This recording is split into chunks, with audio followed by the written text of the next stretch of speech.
प्रश्न है कि मनीषियों ने वेदांत की बड़ी महिमा बताई है, तो वेदांत आखिर क्या है, वेदांत किसे कहते हैं। तो मित्रों, बहुत ही महत्वपूर्ण वीडियो है, बने रहिए पूरे वीडियो के साथ। तो जय श्री कृष्ण मित्रों, स्वागत है कथामृत यूट्यूब चैनल पर। तो आइए जानते हैं कि वेदांत क्या है। उत्तर है, परमात्मा के शोध की विधि का परिणाम वेदांत है। भारत का संपूर्ण आदि सत्य यही है। परवर्ती महापुरुषों ने क्षेत्रज और देशज भाषाओं में इसी सत्य को दृढ़ाया है। यद्यपि वेदांत के नाम पर उत्तर मीमांसा या ब्रह्म सूत्र जैसा ग्रंथ प्रचलित है, फिर भी वास्तविक वेदांत यहीं तक सीमित नहीं है। वह उस साधना का परिणाम है जिसकी विधि श्रीमद् भगवद गीता है। स्वामी विवेकानंद जी ने विश्व में यत्र तत्र वेदांत सोसाइटी स्थापित करके अपने गुरु भाइयों को वहां नियुक्त करके निर्देश दिया कि यहाँ गीता पाठ और उसका उपदेश होना चाहिए, और भी कोई भारतीय दर्शन पढ़ सकते हैं। भारत आने पर अपने वेलूर मठ में वे अपने गुरु भाइयों को स्वयं गीता और उपनिषद पढ़ाया करते थे, क्योंकि उपनिषदों में सार गीता ही है। वेद का अर्थ है जानकारी। उस अविदित तत्व को विदित करने की समग्र विधि गीता है, इसलिए गीता वेदांत है। गीता में भगवान श्री कृष्ण कहते हैं कि सर्वस्य चाहम हृदि सन्निविष्टो मत्तः स्मृतिर ज्ञान मपोहनम च वेदैश्च सर्वैर हमेव वेद्यो वेदांत कृद्भेद विदेव चाहम। हे अर्जुन, मैं ही सभी प्राणियों के हृदय देश में निवास करता हूँ। मुझसे ही स्वस्वरूप की स्मृति, संपूर्ण ज्ञान और अपोहन अर्थात बाधाओं का शमन होता है। सब वेदों द्वारा मैं ही जानने में आता हूँ, और मैं ही वेदांत अर्थात वेद की अंतिम स्थिति का करता हूँ। उस परम तत्व की जानकारी के पश्चात जब जानने योग्य कोई अन्य सत्ता रह ही नहीं गई, वहाँ वेद का भी अंत हो जाता है, जिसका नाम है विशुद्ध वेदांत। यह एक स्थिति है। वेदांत साधना का परिणाम है, इसी का नाम मुक्ति है। यही कैवल्य ज्ञान है। भगवान ने श्रीमद् भगवद गीता में वेदांत पर बहुत बल दिया है। वेदा हम समतीतानि वर्तमानान चार्जुन भविष्याणि च भूतानि माम तु वेद न कश्चन। हे अर्जुन, भूत भविष्य और वर्तमान तीनों को मैं जानता हूँ, किंतु मुझे कोई नहीं जानता। तो क्यों नहीं जान पाते? इस पर कहते हैं, इच्छा द्वेष समुत्थेन द्वंद मोहन भारत सर्वभूतानि सम्मोहम सर्गे यान्ति परंतप। इच्छा द्वेष अर्थात राग और द्वेष के द्वंद से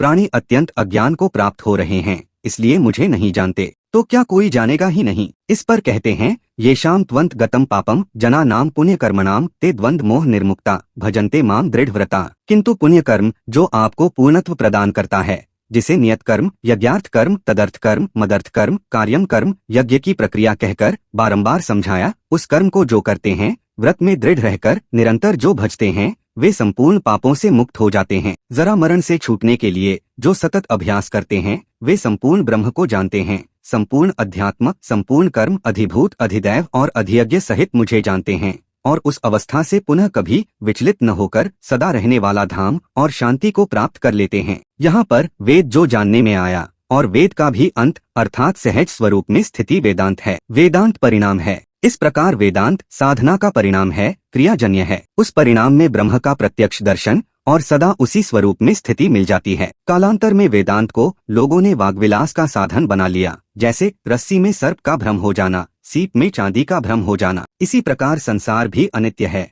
वो केवल सत्य जैसा प्रतीत होता है। मरुभूमि में ज्येष्ठ के महीने में सूर्य की किरणें सीधी पड़ने से उत्तप्त रेत पर वाष्प की लहरें देखकर मृगों को जल का भ्रम हो जाता है। वहाँ छोटी छोटी झाड़ियों में प्राणधारी छिपे रहते हैं, मृग भी उसी में रहते हैं। ऊष्मा इतनी बढ़ जाती है कि 4-4, 5-5 फीट ऊंची वाष्प की लहरें चला करती हैं, जिन्हें देखकर मृगों को भ्रम हो जाता है कि दूर वहाँ जल है, जल पीकर आएं। मृग उस स्थान तक दौड़ लगाता है, वहाँ जल न पाकर दूसरी ओर जल जैसा देखकर भागता है, फिर तीसरी ओर, वहाँ भी मरीचिका। जल की आशा में दौड़ते दौड़ते वह अंततः झुलसकर मर जाता है। इस प्रकार सांसारिक सुख मृग तृष्णा का जल है। मैं शरीर नहीं हूँ, मैं परम चेतन आत्मा हूँ। आंखें नहीं देखती, आंखें जिसके द्वारा देखती हैं, मैं वह हूँ। कान नहीं सुनते, कान जिसके द्वारा सुनते हैं, मैं वही हूँ। मैं ही परम चेतन परम तत्व हूँ, परमात्मा हूँ। इस प्रकार चिंतन करने को, बौद्धिक वार्ता का क्रम बैठा लेने को और इन दार्शनिक मतवादों के खंडन मंडन को ही लोगों ने वेदांत की संज्ञा दे डाला। वे कहने लगे कि मैं ब्रह्म हूँ,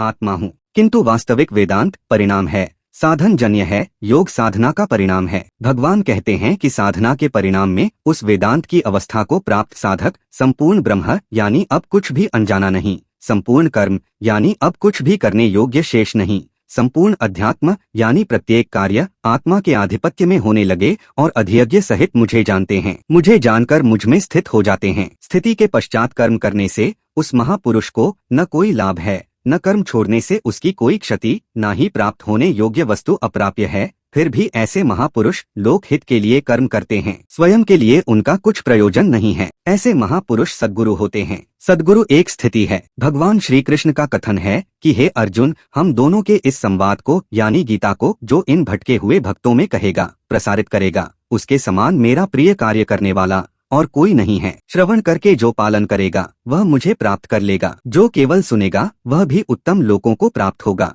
हे अर्जुन, अहंकार वश यदि तू नहीं सुनेगा तो जड़ मूल से विनष्ट हो जाएगा, अर्थात मोक्ष का अन्य कोई रास्ता नहीं है। अतः भारत में अनादिकाल से जो चला आ रहा है विशुद्ध शास्त्र परमात्मा के श्रीमुख का सीधा गायन श्रीमद् भगवद गीता ही है। वेद प्राण विविध उपनिषद इसी का विस्तार हैं। इसका अनुशीलन करके आचरण में ढालें और अमर कीर्ति प्राप्त करें। अब संस्कृत लोक भाषा नहीं रही, अतः गीता को यथावत समझने के लिए कि धर्म क्या है, सत्य क्या है, कर्म क्या है, वर्ण क्या है, कर्म करने का अधिकार किसे है, भजन किसका और कैसे करें, इन समस्त शंकाओं के समाधान के लिए श्रीमद् भगवद गीता भाष्य की 3-4 आवृत्ति अवश्य करें। इसी के आलोक में आप विशुद्ध वेदांत प्राप्त करने में सक्षम होंगे। विवेकानंद जी की मान्यता थी कि शुष्क वेदांत साधना खो बैठा है। यही कारण था कि वेदांत सोसाइटी की स्थापना करने पर भी उन्होंने ब्रह्म सूत्र नाम से प्रचलित दर्शन ग्रंथ का नाम तक नहीं लिया, केवल गीता की अनुशंसा की और यदा कदा उससे संदर्भित उपनिषदों के अनुशीलन का परामर्श दिया। तो मित्रों, अगर आपको यह वीडियो पसंद आया हो